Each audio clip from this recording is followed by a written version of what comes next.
नमस्कार विद्यार्थी मित्रांनो, इयत्ता 8वीच्या विद्यार्थ्यांसाठी सामान्य विज्ञान म्हणजेच जनरल सायन्स या सब्जेक्टमधील जो पहिलं चॅप्टर आहे तो म्हणजे living world and classification of microbes, म्हणजेच काय सजीवसृष्टी व सूक्ष्मजीवांचे वर्गीकरण। या चॅप्टरमध्ये असणारे जे वेगवेगळे पॉईंट आहेत त्याचा अभ्यास आपण आज करणार आहोत या सेशनमध्ये।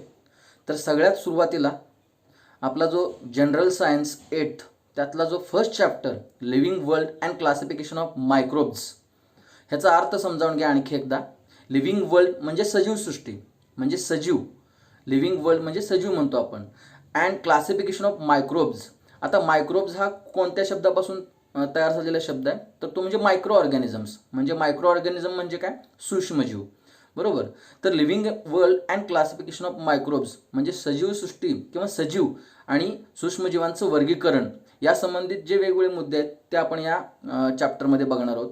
सुरुवातीलाच या धड्याची सुरुवात करताना लिव्हिंग वर्ल्ड हा शब्द आलेला आहे। आता सजीव अगदी आपण पहिलीपासून किंवा इयत्ता 5वी पासून सुद्धा बऱ्याच वेळा आपण सजीव आपल्याला माहिती आहे, which thing we call the living thing, किंवा सजीव कोणाला म्हणतो आपण तर अगदी सोप्या उदाहरणात सांगायचं असेल तर जो हालचाल करतो त्याच पद्धतीने ज्याची वाढ होते, ज्याला हवा पाणी अन्न ह्याची गरज असते त्याला आपण सजीव म्हणतो, बरोबर आहे। तर या सजीवसृष्टीचा जर आपण विचार केला तर आपल्या पृथ्वीवर आपण जर विचार केला किंवा आपल्या जवळचा किंवा आपल्या सभोवतालच्या परिसराचा जरी आपण नुसता विचार केला तर कितीतरी सजीव की ज्याच्यामध्ये सजीवामध्ये वनस्पती असतील किंवा प्राणी असतील किंवा सूक्ष्मजीव असतील यांच्यामध्ये विविधता आपल्याला दिसून येते। मग ही विविधता किंवा पृथ्वीवरच्या या सजीवसृष्टीचा जर आपण विचार केला तर व्हरायटी आपल्याला लक्षात येते। मग ती वनस्पतींमध्ये सुद्धा असेल, त्याच पद्धतीनं प्राण्यांमध्ये सुद्धा असेल, त्याच पद्धतीनं सूक्ष्मजीवांमध्ये सुद्धा। मग आता ही पृथ्वीवरची व्हरायटी आपण लक्षात घेत असताना सजीवांमधली, मग ती पाण्यातली असेल किंवा जमिनीतली असेल, ह्याच्यामध्ये कितीतरी आपल्याला फरक दिसून येतो। जसं उदाहरणार्थ मागील इयत्तेमध्ये आपण पाहिलेलं आहे की एखादा सजीव हा ज्या परिसरात राहतो त्या परिसरात राहत असताना त्या परिस्थितीमध्ये किंवा त्या परिसरातील जी काही परिस्थिती आहे मग ती भौगोलिक असेल किंवा तिथली जी काही अन्न ग्रहण करण्याची क्षमता असेल किंवा त्याच पद्धतीनं तिथल्या संरक्षणाची पद्धती असेल, यानुसार तिथले जे सजीव असतात त्या सजीवांची रचना असते किंवा त्या सजीवांमध्ये त्यांनी स्वतः त्या सजीवांच्या अवयवांमध्ये बदल झालेला असतो आणि त्या परिस्थितीशी जुळवून घेण्याचा प्रयत्न करत असतात। त्यालाच काय म्हणलं जातं, अनुकूलन असं म्हणतात। म्हणजे थोडक्यात जो सजीव ज्या परिसरात राहतो त्या परिसरातली जी काही भौगोलिक परिस्थिती आहे त्याच पद्धतीने तिथली अन्नग्रहण किंवा अन्नग्रहणाची पद्धती असेल, तिथल्या वातावरणानुसार त्यांची जी काही संरक्षण करण्याची पद्धती असेल त्यानुसार सजीव स्वतःमध्ये बदल किंवा सजीवांमध्ये बदल होत जातात कालानुरूप। त्या बदलाला सजीवाचं अनुकूलन असं म्हणतात।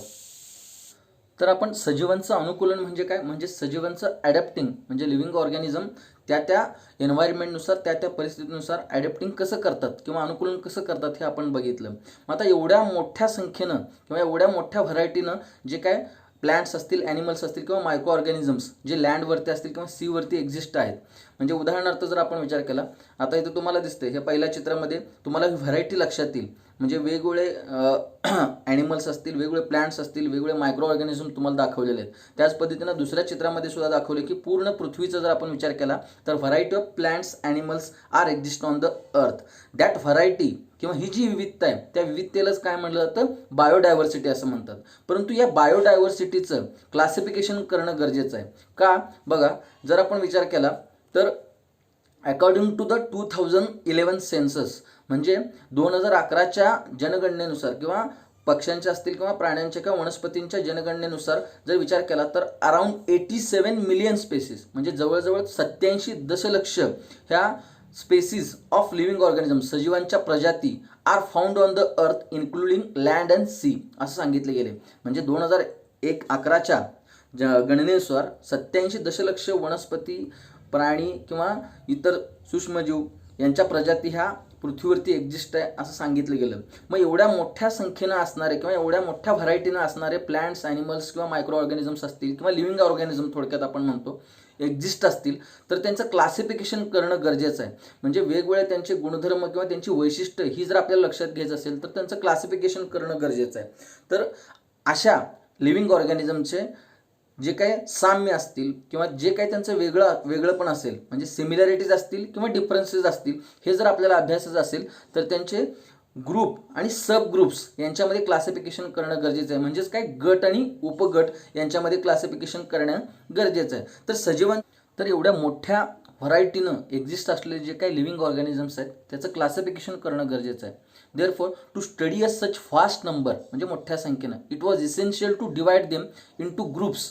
So groups and subgroups were created considering the similarities and differences among the living organisms. म्हणजेच काय, गट आणि उपगट करण्याची गरज आहे. कारण का, ह्या सगळ्या मोठ्या प्रमाणात असलेले जे काही लिव्हिंग ऑर्गॅनिझम्स आहेत त्यांच्यातले जे काही साम्य असतील किंवा ज्यांच्यातलं जे वेगळंपण आहे त्या अभ्यासनासाठी गट आणि उपगट करण्याची गरज आहे. म्हणून बायोलॉजिकल क्लासिफिकेशन, हे जे काही ग्रुप्स आणि सब ग्रुप करण्याची जी काही प्रोसेस असते त्याला बायोलॉजिकल क्लासिफिकेशन म्हणतात. काय बघा definition, this process of dividing living organism in two groups and sub groups is called the biological classification. म्हणजे ही जी काही प्रोसेस आहे, म्हणजे एवढ्या मोठ्या व्हरायटीमध्ये एक्झिस्ट असणारे जे काही लिव्हिंग ऑर्गॅनिझम्स आहेत त्याच्यातले डिफरन्सेस किंवा सिमिलॅरिटीज हे अभ्यासण्यासाठी त्याचे ग्रुप्स आणि सब ग्रुप्समध्ये क्लासिफिकेशन करणं किंवा डिवायडेशन करणं त्याला बायोलॉजिकल क्लासिफिकेशन म्हणतात. बघा आणखी एकदा definition, the process of dividing living organism in two groups and sub groups is called the biological classification. आता या बायोलॉजिकल क्लासिफिकेशन करण्यासाठी वेगवेगळ्या सायंटिस्टनी वेगवेगळ्या पद्धतीनं सुरुवातीला ह्या लिव्हिंग ऑर्गॅनिझमचं क्लासिफिकेशन केलं. त्यातला पहिला जो शास्त्रज्ञ होता, पहिल्या चित्रामध्ये तुम्हाला जे दिसते की ज्याचं नाव आहे कार्ल्स लिनियस. इन 1735 म्हणजे 1735 मध्ये कार्ल्स लिनियस या शास्त्रज्ञाने ह्या लिव्हिंग ऑर्गॅनिझमचं क्लासिफिकेशन कसं केलं बा. Carl's Linnaeus in 1735 divided living world in to kingdoms. दोन सृष्टींमध्ये त्यानं वर्गीकरण केलं. म्हणजे पूर्ण लिव्हिंग ऑर्गॅनिझम जे आहेत ते फक्त दोन सृष्टींमध्ये त्यांनी विभागणी केली. कुठल्या दोन सृष्टींमध्ये, व्हेजिटेबलिया अँड ॲनिमलिया. व्हेजिटेबलिया अँड ॲनिमलिया म्हणजेच काय, थोडक्यात वनस्पती आणि प्राणी. म्हणजे पूर्ण सगळी ही जी सजीवसृष्टी आहे ती दोनच गटामध्ये विभागली गेली, ती म्हणजे व्हेजिटेबलिया अँड ॲनिमलिया म्हणजे वनस्पती आणि प्राणी. त्यानंतर दुसरा जो शास्त्रज्ञ आहे तो दुसरा शास्त्रज्ञ आहे हॅकल. हॅकल इन 1866 कन्सिडर्ड 3 किंगडम्स. बघा, पहिल्या शास्त्रज्ञानं 2 गटामध्ये वर्गीकरण केलं होतं. त्यानंतर हॅकल ज्यानं 1866 मध्ये काय सांगितलं, living organisms are classified in 3 kingdoms. 3 सृष्टींमध्ये त्यानं क्लासिफिकेशन केलं होतं. त्यातला पहिला क्लास किंवा पहिला जी काय सृष्टी होती ती म्हणजे प्रोटिस्टा, म्हणजे पहिला किंगडम प्रोटिस्टा, दुसरा किंगडम प्लांट्स आणि तिसरा किंगडम होता ॲनिमल्स. म्हणजे 3 किंगडममध्ये त्यानं क्लासिफिकेशन केलं. त्यानंतर तिसरा जो शास्त्रज्ञ होता, तिसरा शास्त्रज्ञ आहे तो म्हणजे Chatton. In 1925 he created 2 groups. That 2 groups are prokaryotes and eukaryotes. म्हणजे त्याने फक्त 2 गटांमध्येच त्याचं क्लासिफिकेशन केलं, प्रोकॅरियोट्स अँड युकॅरियोट्स. प्रोकॅरियोट्स अँड युकॅरियोट्स म्हणजे काय, अधिकेंद्रकी आणि दृश्यकेंद्रकी. म्हणजे पेशीच्या रचनेवरनं आपल्याला माहिती आहे की पृथ्वीवर एक्झिस्ट असणारे जे काही सगळे लिव्हिंग ऑर्गॅनिझम आहेत ते सेलपासून बनलेले आहेत. म्हणजे सेलची डेफिनेशन आपण काय म्हणतो, it is the structural and functional unit of the living organism. म्हणजे सजीवाचा रचनात्मक आणि कार्यात्मक घटक जर कुठला असेल तर तो सेल आहे. म्हणजे कुठल्याही सजीवाची सुरुवात ही पेशीपासूनच होते. म्हणून चॅटन किंवा 1925 मध्ये चॅटनच्या नुसार त्यानं पूर्ण लिव्हिंग ऑर्गॅनिझम हे 2च गटामध्ये क्लासिफाय केले, ते म्हणजे प्रोकॅरियोट्स अँड युकॅरियोट्स, ज्याला अधिकेंद्रिकी आणि दृश्यकेंद्रिकी म्हणतो. त्यानंतर पुढचा शास्त्रज्ञ होता तो म्हणजे Copeland. In 1938 Copeland dividing living organisms into 4 kingdoms. त्यानं परत काय केलं सांगा, पूर्ण लिव्हिंग ऑर्गॅनिझम्स किंवा ह्या सजीवसृष्टीचे 4 किंगडममध्ये क्लासिफिकेशन केलं. आणि ते 4 किंगडम कोणते होते, kingdom monera, kingdom protista, kingdom plants and kingdom animals. कोपलँडनं काय केलं, पूर्ण लिव्हिंग ऑर्गॅनिझम्स किंवा सजीवसृष्टीचं 4 किंगडममध्ये क्लासिफिकेशन केलं. ते 4 किंगडम कोणते होते, kingdom monera, kingdom protista, kingdom plants and kingdom animals. तर ह्या लिव्हिंग ऑर्गॅनिझमचं क्लासिफिकेशन करत असताना ह्या 4 शास्त्रज्ञांनी वेगवेगळ्या पद्धतीनं पहिल्यांदा ह्या लिव्हिंग ऑर्गॅनिझमचं किंवा सजीवसृष्टीचं क्लासिफिकेशन केलं होतं. त्यानंतर सगळ्यात शेवटचा शास्त्रज्ञ आणि ज्याचा या लिव्हिंग ऑर्गॅनिझमच्या क्लासिफिकेशनमध्ये सगळ्यात मोठं योगदान आहे असं म्हणायला हरकत नाही. कारण ह्या शास्त्रज्ञाच्या नंतर आत्तापर्यंत आपण जे काय फॉलो करतोय लिव्हिंग ऑर्गॅनिझमचं क्लासिफिकेशन ते म्हणजे 5 किंगडम क्लासिफिकेशन, की ज्याचा पहिल्यांदा कुणी एक्सप्लेन केलं, रॉबर्ट हार्डिंग व्हिटाकर. तर व्हिटाकरची 5 किंगडम क्लासिफिकेशन सिस्टीम ही आता सध्या वापरली जाते. कारण पूर्ण जगाने त्याचा स्वीकार केला. तर रॉबर्ट हार्डिंग व्हिटाकरनं काय केलं बा, इन 1920 to 1980 हा त्याचा कालावधी आहे. तर त्याच्यामध्ये was an American ecologist in 1969 he divided living organisms into 5 groups. म्हणजे त्यानं पूर्ण ह्या सजीवसृष्टीचं 5 सृष्टींमध्ये क्लासिफिकेशन केलं होतं. तर ही व्हिटाकर्स 5 किंगडम क्लासिफिकेशन असं म्हणलं जातं. तर काय आहे व्हिटाकर्स 5 किंगडम क्लासिफिकेशन हे आपण बघूया. त्याच्या अगोदर व्हिटाकरनं काय सांगितलं होतं बा, ही 5 किंगडम क्लासिफिकेशन किंवा ही पंचसृष्टी, सजीवांची सृष्टी पंचसृष्टीमध्ये किंवा 5 सृष्ट्यांमध्ये विभागले गेले हे सांगण्या अगोदर त्यानं काही मुद्दे विचारात घेतले होते. For this classification Whittaker consider the following criteria. आता इथं क्रायटेरिया किंवा काही निकष त्यानं वापरून मग पूर्ण सजीवसृष्टीचा विचार केला होता.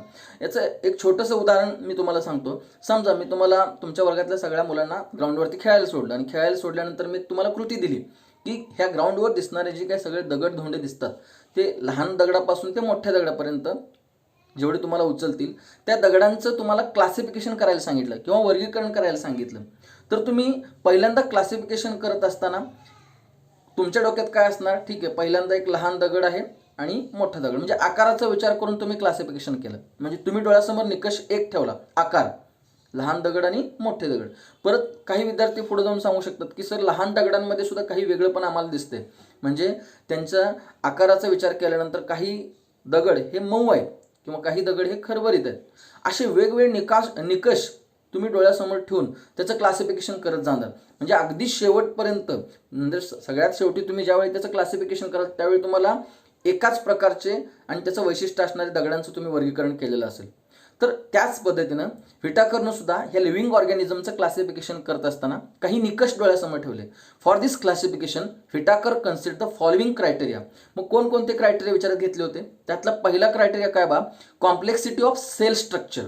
कॉम्प्लेक्सिटी ऑफ सेल स्ट्रक्चर म्हणजे काय थोडक्यात, तर पहिला जो काय क्रायटेरिया किंवा पहिला निकष त्यानं जो विचारात घेतला होता तो म्हणजे कॉम्प्लेक्सिटी ऑफ सेल स्ट्रक्चर. म्हणजेच काय, पेशीची जटिलता.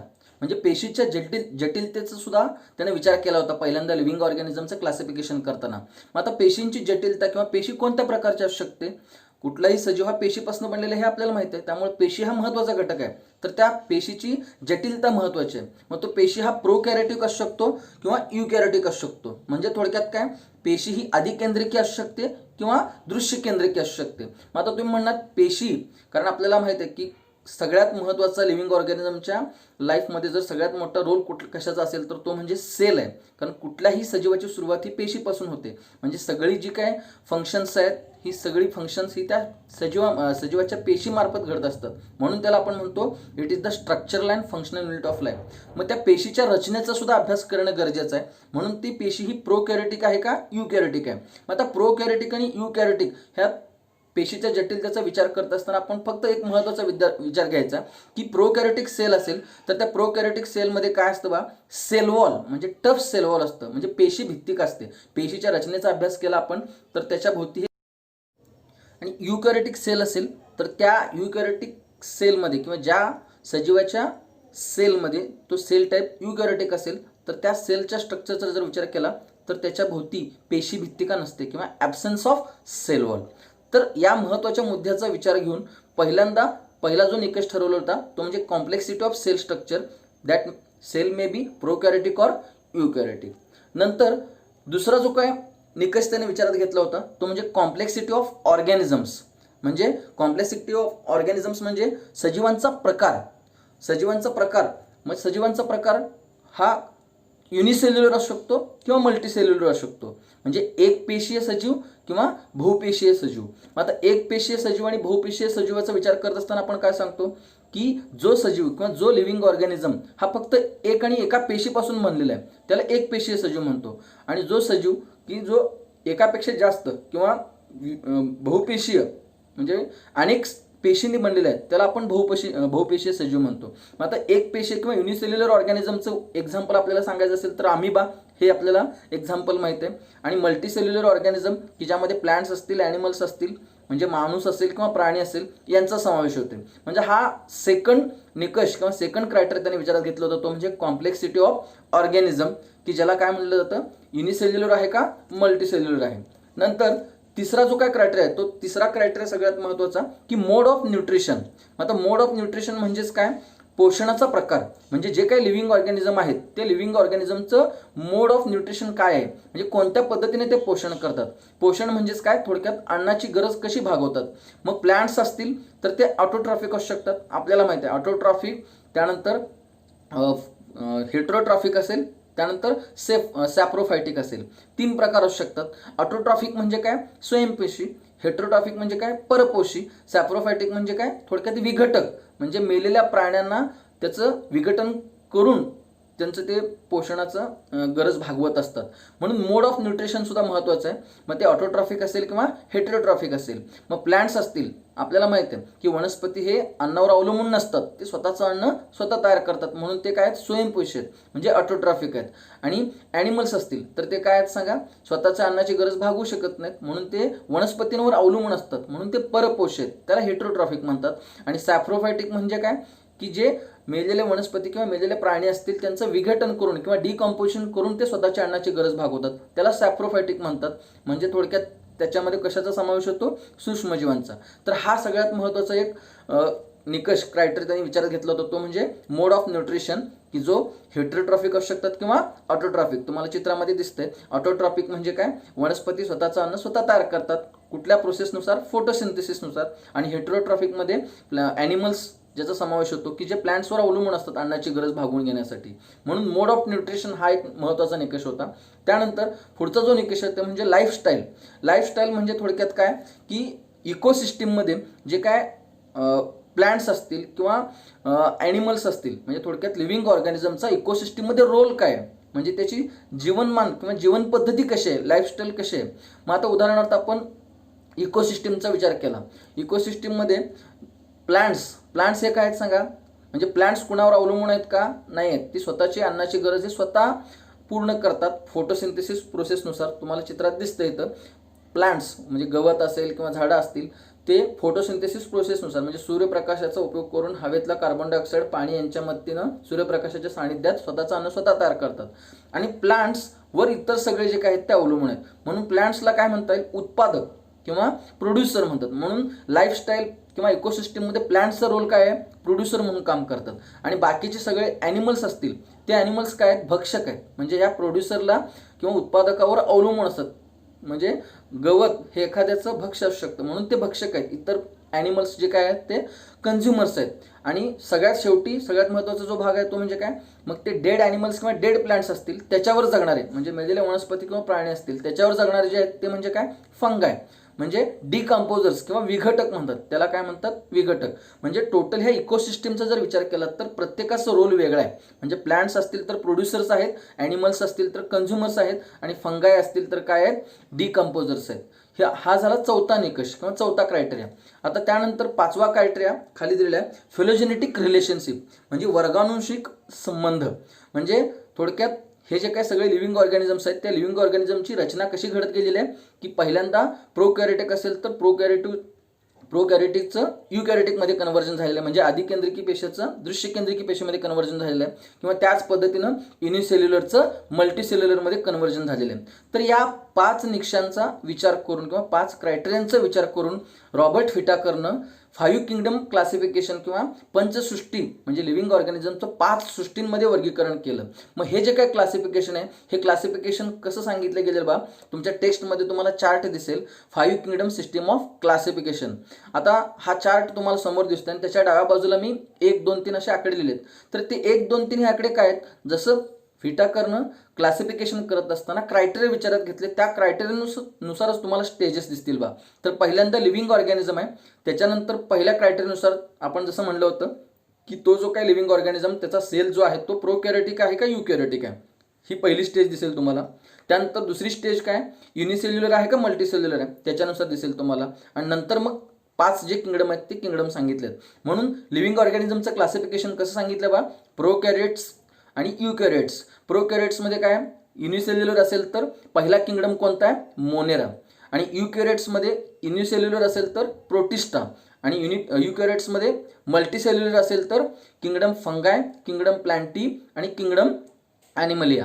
म्हणजे 5 सृष्टी किंवा 5 किंगडम कोणते आहेत बघा. ह्यातले सगळ्यात महत्त्वाचे kingdom monera, kingdom protista, kingdom fungi, kingdom plantae and kingdom ॲनिमलिया.